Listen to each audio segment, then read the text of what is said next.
Hey guys, looks like it's time for a beer. What do you think? I think so. Yeah. Hey guys, I'm Greg. Welcome to Gregsbeerreviews today. What do you think? It's about time for a beer. I think so. Let's go see what's in the fridge today.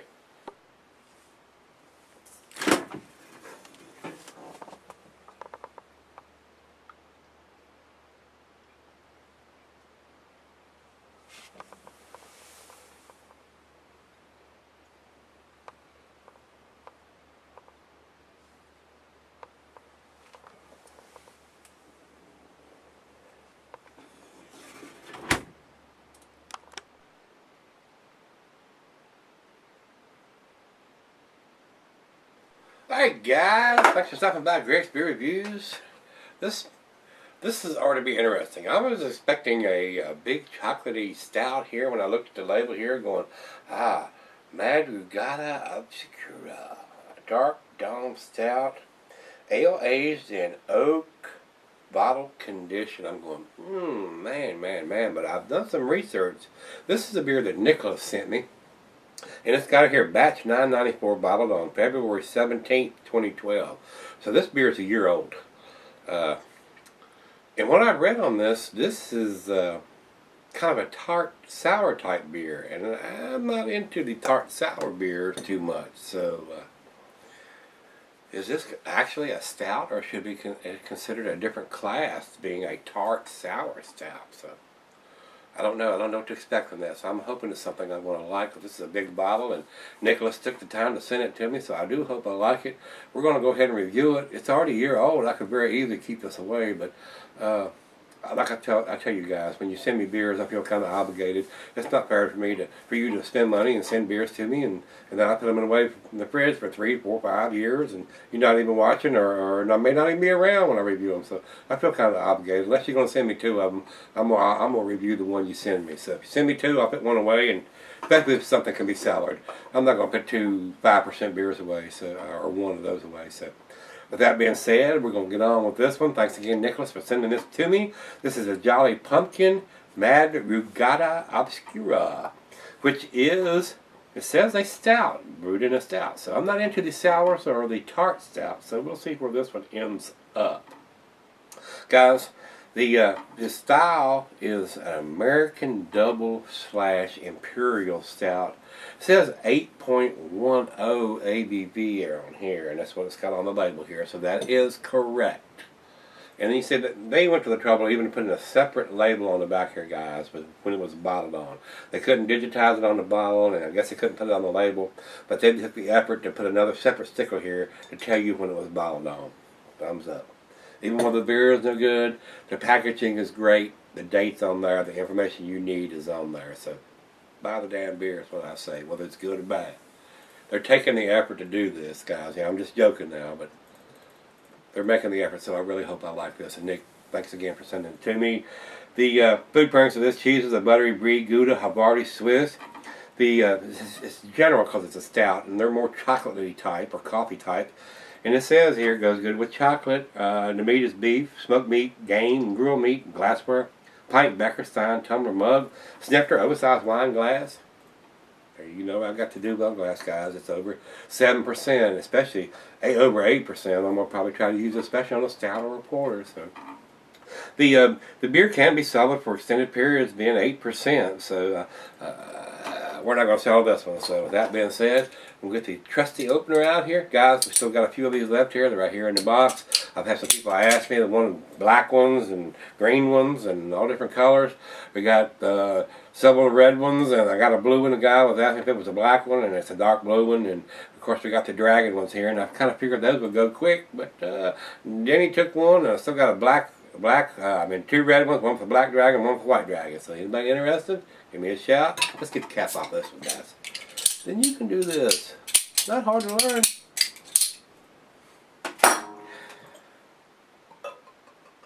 Let's go down the center. What do you think?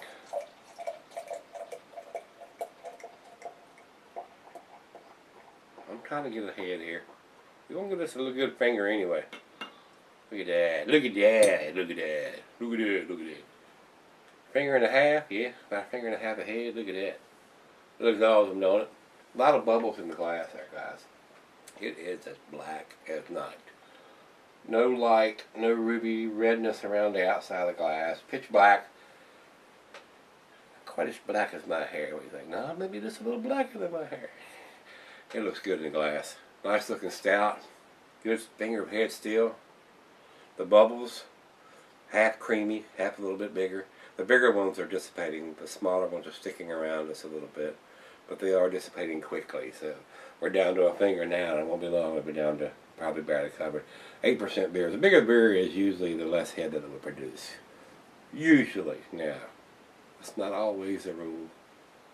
Let's get a nose on this one. Thanks again, Nichols. Nothing out of the ordinary here. We got a little chocolatiness.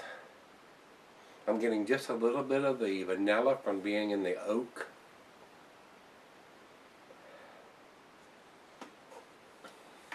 Very pleasant smell on this one. It has just a slight tartness to it, but not a whole lot. Smells a little fruity. Not your normal stout smell of super chocolate or super coffee. Just a slight hint of some chocolate and darker fruits, but very strange. Let's see what it's all about. See if I like it. Cheers, everybody. Thanks, Nicholas. Whether I like it or not, don't like it, I appreciate you sending it to me.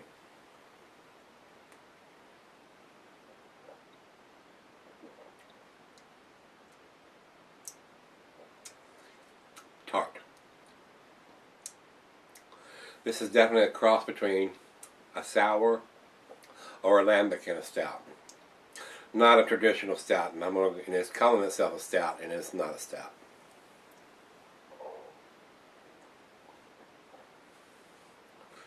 To me, this may be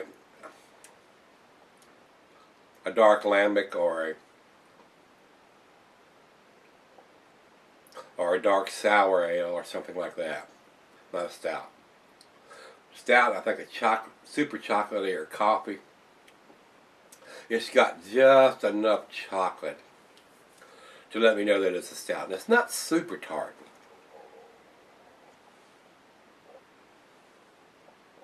But it's still more on the tart side than I like. I could drink this and enjoy it, knowing I only have one bottle to drink, and it's a year-old aged edition of this, and I respect that and I appreciate that.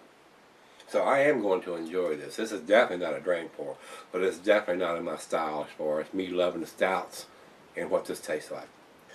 It's like a lambic with just a little bit of chocolate though. A dark lambic or a black lambic with a little bit of chocolate in it, chocolate malt. That's what I'm getting here, guys.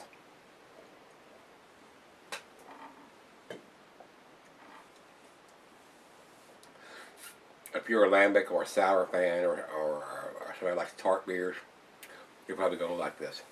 We're going to let it warm up to around 40 degrees. Big bottle here.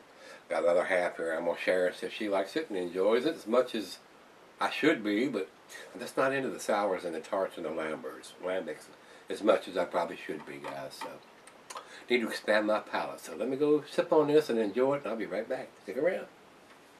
Alright guys, I'm back. Got just a little left here. Little too tart for me. And basically I think they were trying to start a new style or something here, because this is not a stout. Smells a little tart on the nose now that it's warmed up, but I'm getting a good chocolate aroma on the nose that I am not getting on the taste. They may be there, but the tartness and the bitterness and the sour cherries is just overwhelming everything else. So, final chug.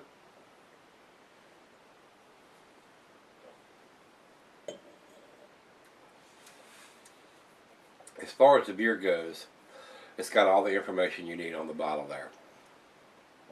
As far as the style of the beer, this is not a stout. This is definitely not a stout. Ale aged in oak bottles No, it's not what it says. Ale aged in oak bottle conditioned.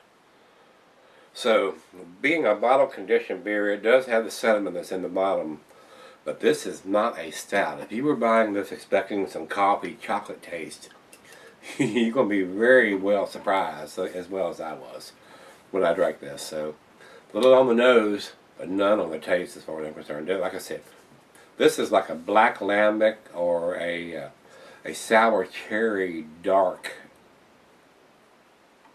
lambic or sour. So, not a stout. So, if I'm grading it for a beer, a sour, a dark sour beer, very good, very good. If I'm grading on a stout, not good, not good. So, guys, if you like the sours and the tarts and the lambics, and maybe even you like some of the darker beers, like the stouts and the porters, to me, this is a combination where they've trying to meld it together. So, as far as good beer, it is a good beer. But as far as being a stout, it is not a stout. So I think it's kind of classified wrong. So I'm not gonna grade it too harshly, but it's not my style. I don't like the sours or the tarts or the lambics as much as I probably should, being a beer reviewer. But it's just they're just too far out there. I like something a little easier to drink, and that just makes my mouth pucker up. So if you've had this beer, give me some comments back on this one, guys. I'm not going to be as generous as probably I should be. I'm going to give it a 6, which is a B, which is a solid B, not a B plus, but a B. And the other half said that she would give it a B too. So we're unanimous here in this household that this beer deserves a B. Beer Advocate has it as 87, which is in the good range. And the Rate Beer comes in 97 and 97. So they were pretty impressed with it. Some of you other guys may be impressed with it, but it didn't impress me. I am very appreciative that I got to try it and taste it. It may be something that I will grow into or my palate will develop into, but as of right now, a little too tart, a little too tangy vinegary for me. Black cherries are there in the taste. Very, very tart, guys. I'm not getting hardly any chocolate. And then as far as oak, the tartness just overwhelms everything else. So that's what I got to say about this one, guys. If you got some comments you've had this one, let me know what you think. As always, hit the like button and rate, comment, subscribe. Let's look in the fridge tomorrow. See everybody then.